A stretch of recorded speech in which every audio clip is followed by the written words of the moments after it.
Good morning and welcome to the PT on Ice Daily Show. My name is Kelly Benfey and I will be joining you this morning for Fitness Athlete Friday. So we're talking about heel lifts for the squat. When would we use them? Why would we use them?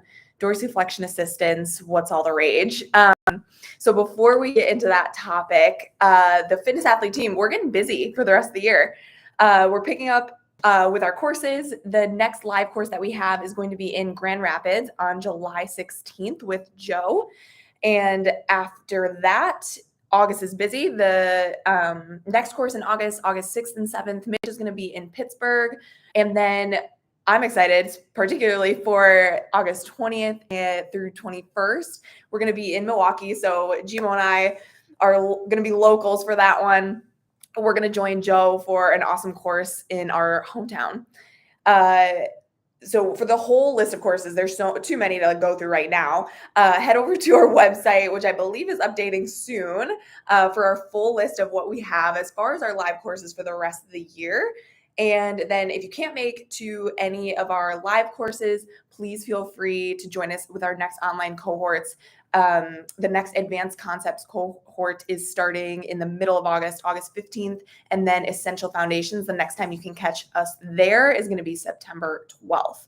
So like I always mention, that course always sells out. So if you're on the fence, want to use some of your CEU dollars, definitely register earlier rather than later. Pat says, congrats on Granite Games. Thank you so much. I appreciate the shout out. Good luck with everything going on for you right now. We're thinking of you. Okay, so let's get into our topic.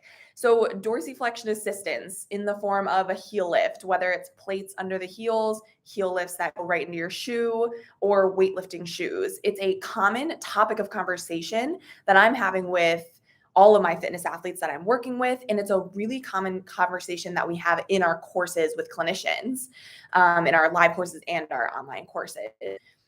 So I wanted to bring it to the podcast. So we get the question a lot, and the question around is saying, well, as physical therapists, we don't want to put like a Band-Aid on the issue. We're not chasing symptoms. We want to address the root cause, get to the bottom of it, and move forward from there, right? And so the question is, well, is using the plates under the heels during a squat just a Band-Aid, a temporary solution, not really serving our clients best? So I love having this conversation. So let's back up a little bit. So the reason that we'll use heel lift, dorsiflexion assistance for the movement, the squat, is a couple of things. If somebody is not meeting the points of performance of the squat, maybe not reaching full depth, getting that hip crease below the knee, or demonstrating some faults, the heel lift can be very helpful in that situation. If a person is having pain or symptoms, the reason they're coming to physical therapy during their with squatting, that could be another reason that we're using a dorsiflexion assistance. So is it a Band-Aid or is it a helpful part of their process? So I think of generally two scenarios that come to mind with using plates under the heels, specifically like in my treatment session. So one being somebody is actually limited in ankle dorsiflexion range of motion. We need a good amount of it to be able to squat through full range of motion and maintain neutral spine, knees over toes, all in line with the toes, all of those good points of performance that we're looking for. So if somebody is actually limited in ankle dorsiflexion, they aren't able to let their knees travel over their toes as much. Their hip joint is a little bit further behind their center of gravity, meaning they're going to have to lean a little bit more forward. That probably sounds familiar to you if you've taken any of our fitness athlete courses, right? So if somebody actually is limited in dorsiflexion, it's an easy solution to be able to slide some of those change plates, like a 5-pound plate under their heels, which assists their knee to go a little bit further over the toe, keep the hip joint a little closer to the center of gravity, likely maintain a more upright torso position. So that's number one thing I think of when I'm utilizing that in practice. And it's helpful because it creates a more optimum position underneath the bar. And for some people, it may decrease some of their symptoms that they may be having while they're squatting. And I'm thinking it can decrease maybe some ankle pain, can have an effect on how your knee feels. It has an effect on the hip joint. Maybe it decreases some hip pain, back pain. It can even, if we're thinking front squatting, it could decrease some elbow or wrist pain. If we're overhead squatting, it could decrease some shoulder and elbow pain. So it has a large effect on how it can, in real time, immediately change some pain while squatting. So I think that's great because if you've probably heard, we are always wanting to manage symptoms while maximizing our fitness. So that's one perfect example of that. We can immediately manage symptoms by adding the dorsiflexion assistance so they can continue maximizing their fitness, continue squatting, maybe put more weight on the bar because you're in a more optimum position under the bar. I think that's a win right there. But the follow-up question is, well, is that just putting the Band-Aid on it? Are we expected to always squat with our heels elevated on a surface then? So no, not always. If you have ever tried to work on increasing your ankle dorsiflexion, you know that it probably takes a really long time to go from maybe having 2 degrees to 8 degrees. That's months of repetitive work towards increasing your ankle dorsiflexion with mobility exercises. And so are we expected to sideline some of these patients for the 6 to 12 months that it might take to actually gain ankle range of motion with our mobility exercises? I think that's more of a disservice to our clients than giving them this temporary, maybe quick fix of a dorsiflexion assistance while squatting. So I think let's just wait until you increase the range of motion to squat more. That's going to slow down their progress. And like I said, just more of a disservice than we're trying to help get the underlying issue in line. So I think if we add that dorsiflexion assistance during their strength training, they can move in better positions. They can get more out of their strength training to get those positive loading responses that we're looking for. And then in the meantime, maybe 2 to 3 or more times a week, they're doing their mobility exercises in the background to make more progress as they go, and then eventually be able to take away the dorsiflexion assistance. So that's kind of the thought process I have surrounding a stiff ankle. Allow them to squat better so they can keep squatting more comfortably while you're still working on your ankle range of motion as a accessory mobility program. So another scenario that commonly comes up is athletes that actually do clear a dorsiflexion screen, like the palm width away from the wall. Can you touch their knee to the wall when we're generally assessing ankle dorsiflexion? Maybe an athlete has that and more, but they're still experiencing some symptoms during squatting, or we can tell that they're not accessing that full range of motion. Maybe they were told from an earlier age to always squat down and back to avoid letting your knees go over your toes. And so I often will use the heel lift, the plates under the heels, as more of a proprioceptive drill or exercise than trying to structurally change how that squat looks from a mobility standpoint. So in that scenario, though, if I back up a little bit, if I'm seeing that an athlete's squatting down and back, I would always start with coaching first. So my go-to cue for that is, hey, what I'd like you to do next time is try to just sit straight down while you're squatting versus down and back.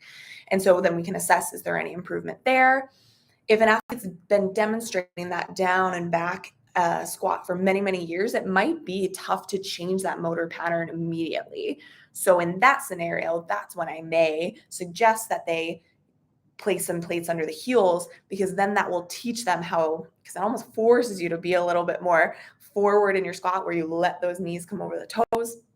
It kind of teaches them what that new squat position will feel like at the bottom, meaning it's more of that proprioceptive learning process. So the plates under the heels for this scenario would be more of a shorter term intervention than the longer term intervention of maybe somebody who's working on actively gaining more range of motion, because that's just going to take a longer time. So I often find that when we learn how to go from point A, standing, to point B, the bottom of your squat, with the heels elevated on something, that it carries over a little bit better because you learn how to get from point A to that new point B a little bit better.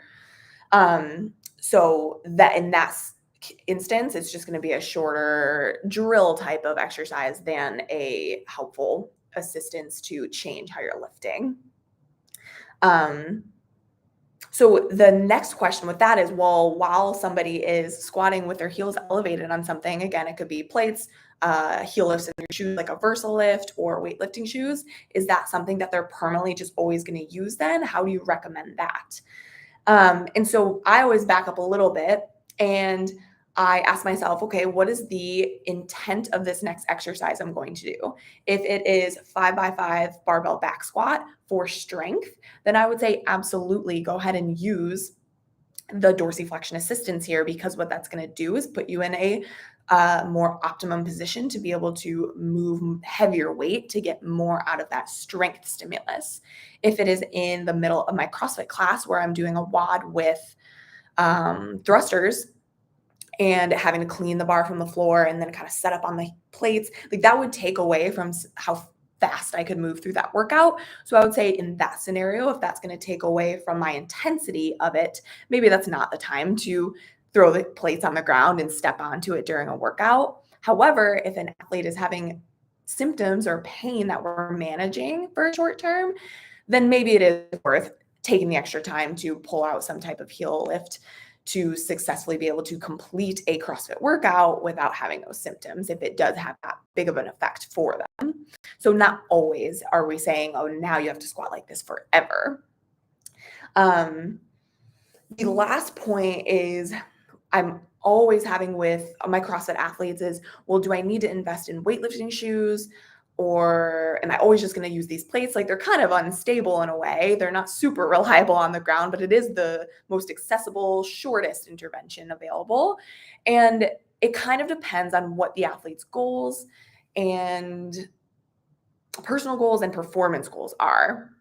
So for example, if I'm working with an Olympic weightlifter, I would say definitely get some weightlifting shoes. You wouldn't see any professional weightlifter perform their sport without that piece of equipment, essentially. So yes, in that case, for a CrossFit athlete, I love weightlifting and I love how the weightlifting shoe feels. So I do have them, but the other kind of middle ground product is some type of heel lift insert. My favorite company, they're great. They have a fantastic product. It's called VersaLifts, and that's something that you can place in the shoe that an athlete's already training in, and it still provides that added dorsiflexion where they can still run in the shoe that they're using likely versus the clunky weightlifting shoe. So in CrossFit, when you have to maybe run a 400 and then do some overhead squats, that would be most ideal, and it's a significantly less financial investment too. The product's more around $20 to $30 versus your 200 plus weightlifting shoe, for example.